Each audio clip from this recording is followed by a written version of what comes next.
2 दिवस पावसाची उघडीप, धरणाच्या पाणलोट क्षेत्रातही पावसाचा जोर ओसरला. कळमोडी धरणात दासकामान धरण क्षेत्रातही पाऊस कमीच. भात उत्पादक शेतकरी अजूनही चांगल्या पावसाच्या प्रतीक्षेत. 2024-25 अर्थसंकल्पाच्या 5% निधीतून अंतिम यादीनुसार 163 दिव्यांगांना निधीचे वाटप होणार. चाकण नगर परिषदेकडून प्रशासकीय आणि वित्तीय मान्यतेसाठी सादर अपंग प्रमाणपत्राच्या टक्केवारीनुसार दिव्यांगांना आर्थिक मदत मिळणार. मुख्याधिकारी सचिन चंद्रवार यांची माहिती.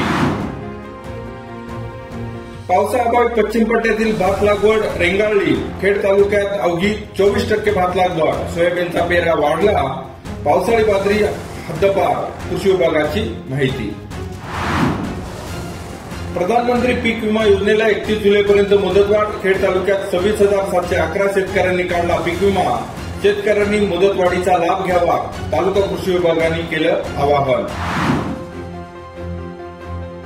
खेड तालुक्यातील 12,000 भाविकांना घडवलं पंढरीच्या पांडुरंगाचं दर्शन.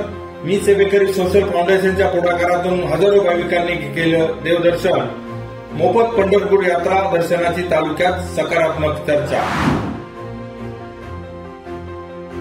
शाळेच्या प्रांगणात बालवारकऱ्यांचं गोड रिंगण सोहळा. खरबुड बुद्रुक येथील चौधरी पाटील शाळेचा सांप्रदायिक उपक्रम. खांद्यावर भागवत पताका घेत बालवारकरी झाले अभंगात तल्लीन.